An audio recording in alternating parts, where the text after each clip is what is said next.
G'day everyone, I'm Tom Kenyon. I'm the National CEO of the Sporting Shooters Association. Today my guest is Andrew Judd, who's our National President. And look, we're going to talk about a few things. We're talking about Juddy's early life, how he got involved with the Sporting Shooters Association, his role as President of Tasmania and how he got there. We'll talk about how he moved into the National President's role.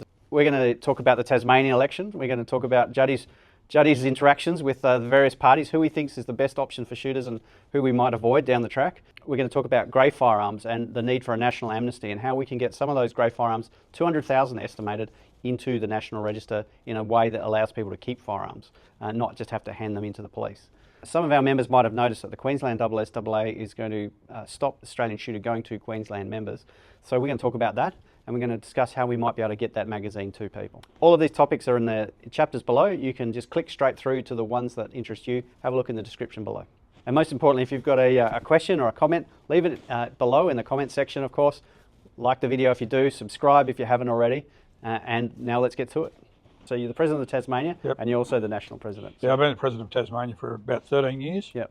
And I've been involved there a long time. I was President of one of the local clubs, Yep. all up for about 12 years. Yep. Sort of morphed into the state president job. Yeah, okay. You're just getting more and more involved as time went on. Yeah, it's sort of like a vortex that just draws you in. Were you always part of the national organisation as well? Like, did you get involved in that around the same time, or how did that work? No, so originally I joined when I was a junior, Yep. which was in the 70s. Yep. And I had some time, obviously, as you get families and that. And then I became active again about 91. Yep. And got involved. In the early 2000s, I got heavily involved in the discipline structure at national level. I was discipline chairman for about 18, 19 years for Metallic Silhouette, and obviously the presidential roles came along as well. And so you obviously do target shooting, hunting as well. What type of shooting do you do? So I've hunted lots of things around the place. Yeah. Tasmania, we hunt off dogs on kangaroo. Yeah. There's a lot of crop protection work goes on Yeah. on kangaroo and brush-tail possums, things like that. Yeah. And I've deer hunted a lot, Yeah. and also there's crop protection on deer hunting, which we do. Yeah. I've shot quail, and in the early days before the wheat tests, and then I used to shoot ducks, etc. Yeah, right. And what about targets? Target shooting, I probably do too much of that. So, obviously, I was the chairman for Metallic Silhouette, Yep. and that was the thing that I used to do the most. Now I've morphed into, I shoot shotgun nationals. I shoot gallery nationals all the time. I've shot nearly all the events that right. the association's got. Not all, nearly all. I started out originally as a handgun shooter. Yeah, okay. Back in 1974, I was in a PA club. Yep. And then I went into field and game. I was involved at the state level field and game as a junior. Yep. And as in meetings and things like that. And then the association came along, and I started shooting powder pistol. At Black powder, was it? No, just powder pistol. Right. I shot air pistol with Pistol Australia. Yeah, okay. And I ended up, there was a much friendlier group at SSAA. Yeah, okay. So that's how I got involved with the association. Cool. Perhaps explain those two big disciplines that you like, the gallery and the metallic silhouette, and just could be a lot of our viewers probably aren't involved in the target shooting side of it, so go through those. Metallic silhouette's a reactive Yeah. event. It's much like clay target shooting. Yeah. You pull the trigger, you get a result immediately. Yeah. So metallic silhouette started about 1948 in Mexico. Yeah. And it started well before that, but it was silhouette they used to shoot. Yeah. Pancho Villa actually was the inventor of it. Yeah. And they used to shoot tethered animals. Okay. And of course that's a no-go. Frowned upon these days. Yeah. But in 1948 in Mexico was the birth of silhouette. Right. And they move, do they, these things? Or do you move around stationary. The course? Yeah. You shot static firing line. Yeah. And they shot in banks of 5. Yeah. The original matches used to have 3 animals. Yeah. And now we have 4. So the animals are a chicken, which is at 200 metres. These are life-size cutouts. Yeah. A pig, which is a javelina, which is a desert pig, Yeah. at 300. A turkey, which was added when the Americans became involved in the game, at 385 metres. And a steel silhouette of a desert bighorn ram Right. at These 500. are long distances. And shot Yeah. on your back leg, standing up. Right.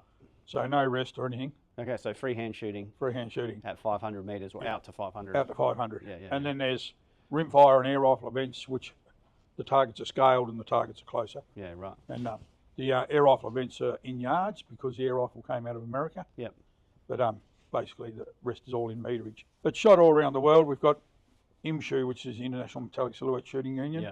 Unfortunately, we used to be involved with that. Pistol Australia have the affiliation here. Yeah. We're trying at the moment to get back in as the rifle delegate. Yeah.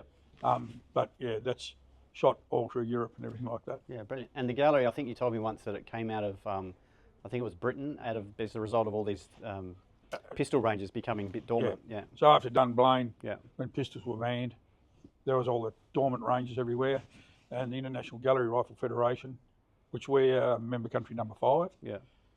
they formed and they shoot pistol matches on the with a lever action, Yeah. tubular fed Lever action pistol cartridges. Pistol so cartridge, 44 yep. Magnum, 357 Magnum. 732. I use a 3220 personally, yeah. and they shot the exact same matches are shot, but using a lever gun. Yeah, brilliant. I think you said 13 years you've been president of Tassie. Yep.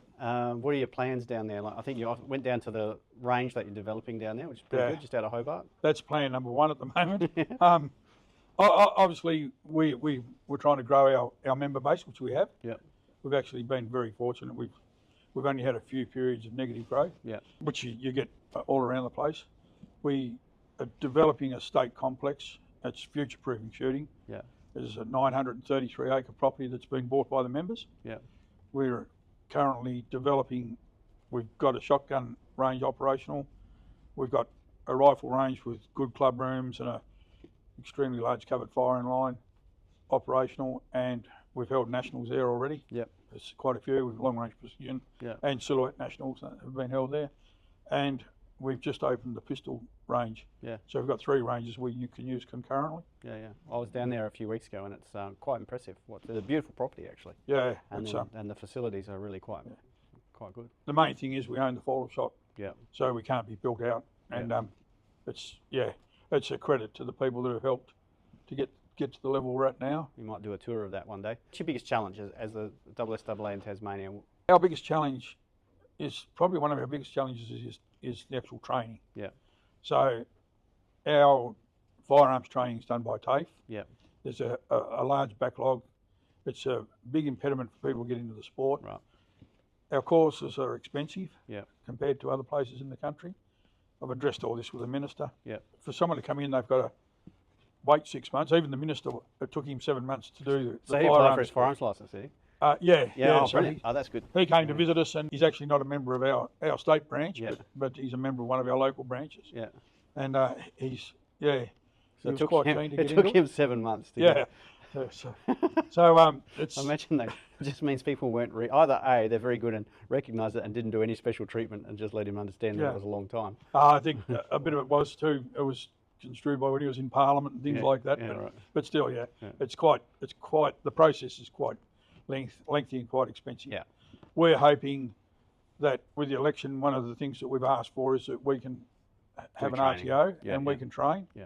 And we can certainly do it a lot cheaper and deliver it a lot faster. Yeah. And because most people, if they've got to wait all that time, then they go, oh, I'll just take up, I'll take up basketball or tiddlywinks or whatever it might be. It's good to do the training as well, right? Then we know that the people who are on our ranges are sort of trained to our standards to start with, so we're confident of their safety and everything else. But the other thing too is we can control the timeline, and we can put our messaging into them, and it should help with our membership as well, I would hope. It would, and obviously I know that some of our other states have been offering training. They offer a discount rate to members, which is a way of getting people involved in the association. Yeah. And that's the main aim. And also, we're well educated in the handling of firearms. Yeah, correct. And you don't send someone to do a plumbing apprenticeship at a butcher's. Yeah. So it's a lot easier for us to deliver a better training because we are handling firearms. Do it yourself, doing it all the time. Very regularly. Yeah. Well, I think that range that you've got, that you were just talking about before, the facilities there are good enough that you'll be able to do the training there and then just go straight out to the range and do all the practical side of it. I don't know, in South Australia we've got a prac component of the test. I don't know if you have to do that as well. Yeah. So Tasmania in the course, the approved course, has got a prac component as well. Cool. Yeah, and we've got the facilities there. There's a big club room you can use for education. In fact, our club rooms are used by the fire service. Yeah, right, for to do their training. Courses and training. Yeah. So we've opened them up. We're currently, at the moment, we're trying to build a big club room where we shoot shotgun. Yeah. But we want to build, it's way in excess of what we need. Yeah. But we're hoping to build it as a community hub. Yeah. Because we have all the little halls and things around our country communities are gradually disappearing. I imagine they're pretty chilly at night too. Yeah, it's a little bit fresh at times, but we're hoping that when we've talked to the government about this, we want to build an area where it's available. We're a safe space for fire as it is now in that area.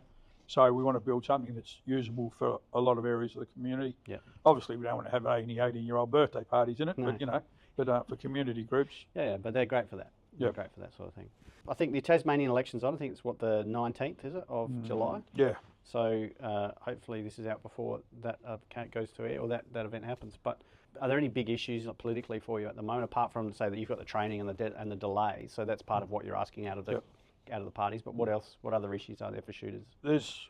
Our firearm services are bogged down with basically everything. Yeah. It's if someone puts in for an exemption, it takes time. A junior permit, it takes time.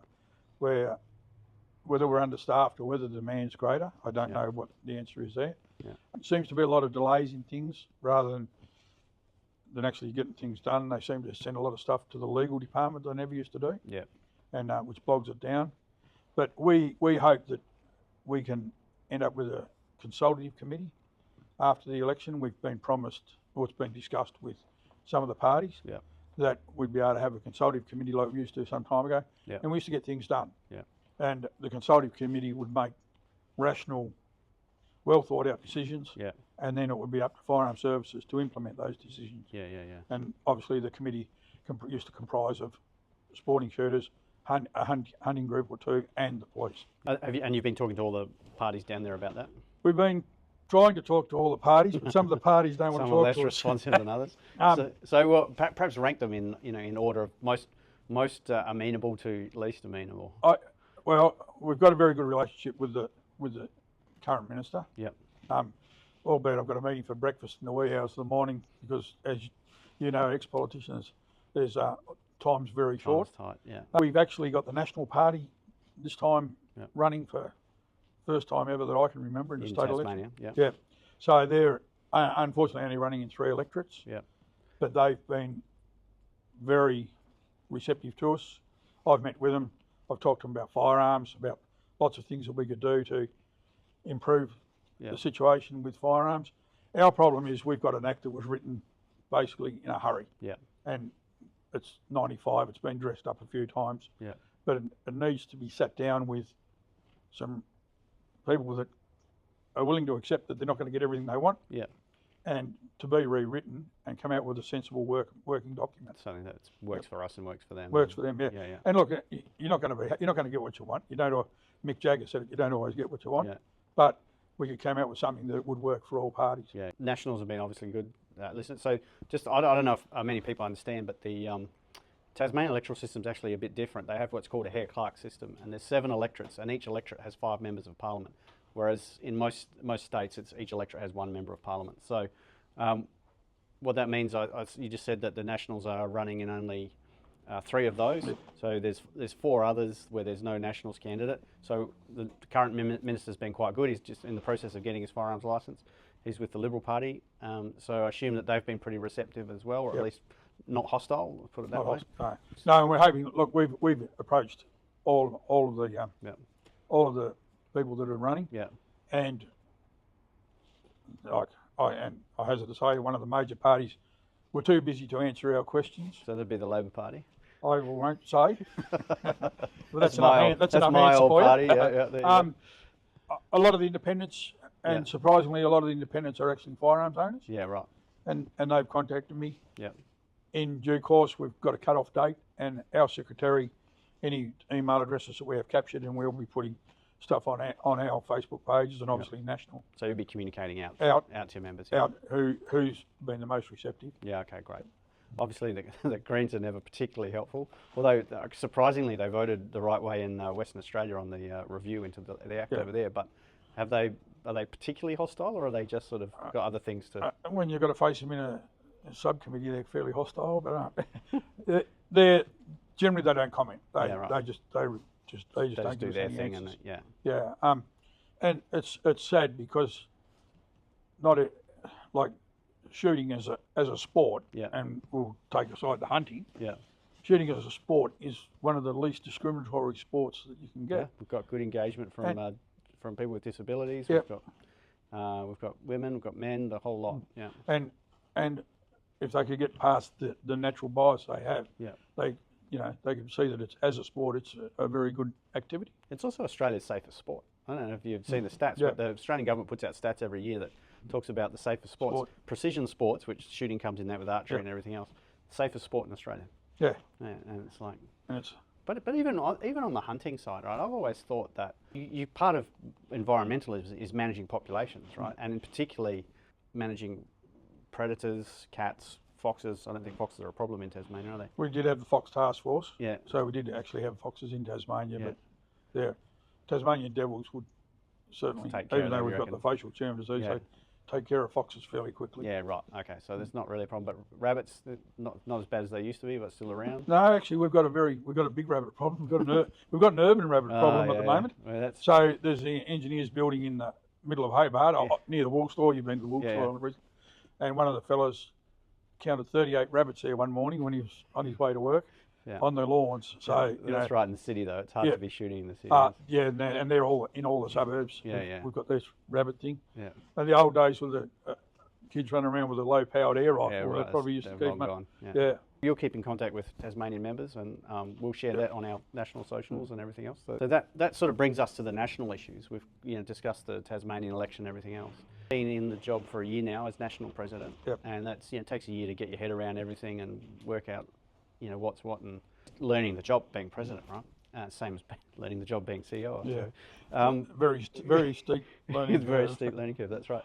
But you've sort of had time to think about it in detail now. And what are your plans for the national? Well, what would you really like to address while you're president? Like, what are the big issues? We really need to lift our profile. Yep. Okay, so shooters, for too long, we keep our heads down in the trenches.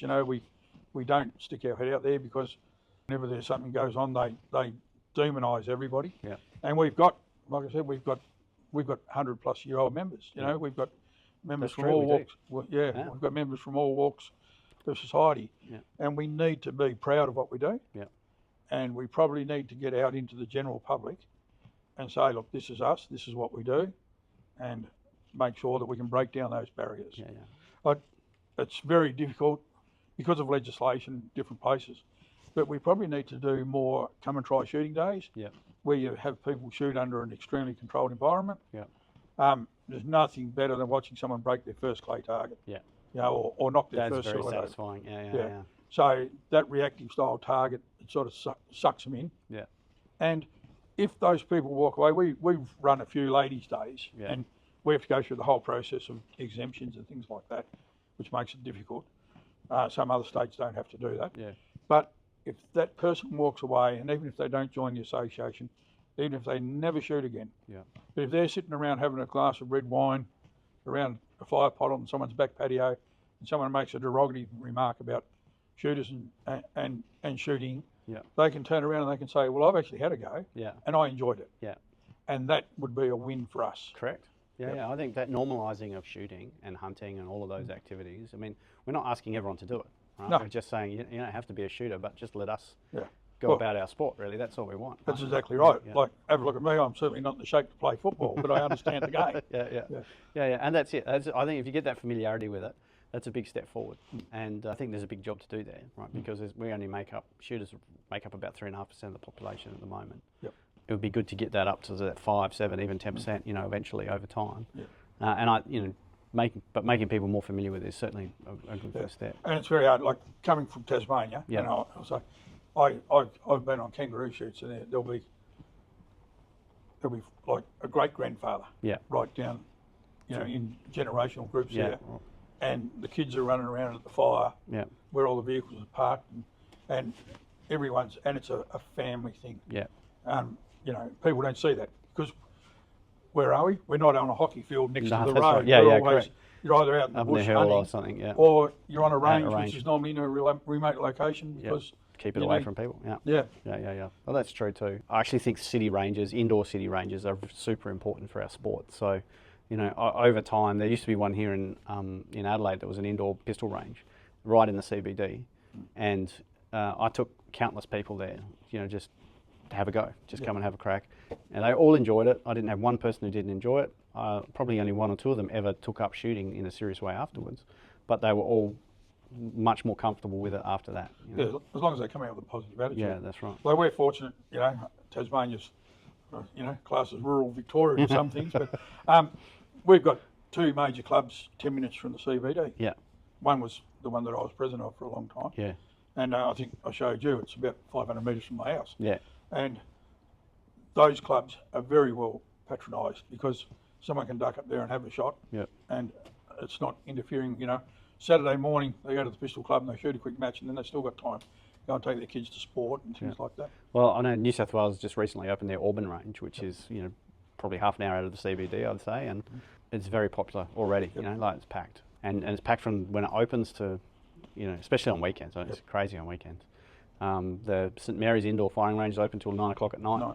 And there's people going in and out of there the whole time. And so these are, I actually think they're really, really important indoor firing ranges, because otherwise we're continually just pushed out, to the very edges of the city, and the cities are getting bigger and bigger and bigger, and it just gets, you lose connection with everybody, and it's good.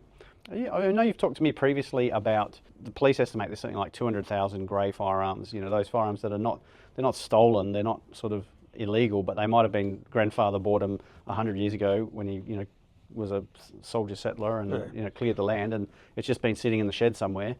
And it's not illegal, but it's probably technically illegal, but it's not a black market gun. No. Well, the defined thing is the black market guns bought in for the purpose of criminal activity. Yeah. So when we had Glocks allegedly go through Australia Post and things like that, that's a black market gun. Yeah. You're never ever going to do anything about a black market gun. The grey market guns are, like say, Granddad's might have been his jungle carbine that he carried in New Guinea. Yeah. You don't know where it came from. Yeah. But under a lot of the legislation, if you've got that firearm and you don't hand it in, you can lose your firearms licence. Yeah. So what we really need to do nationally is to have an open amnesty, so that if you've got a firearm that is grey, so it's unregistered, and I won't say that I agree with registration, but we've got it, let's do it properly, right? You can take that into any dealer, the dealer registers it on the spot in your name, and you walk out, it's still unregistered, but it's only unregistered for the next week. Yeah.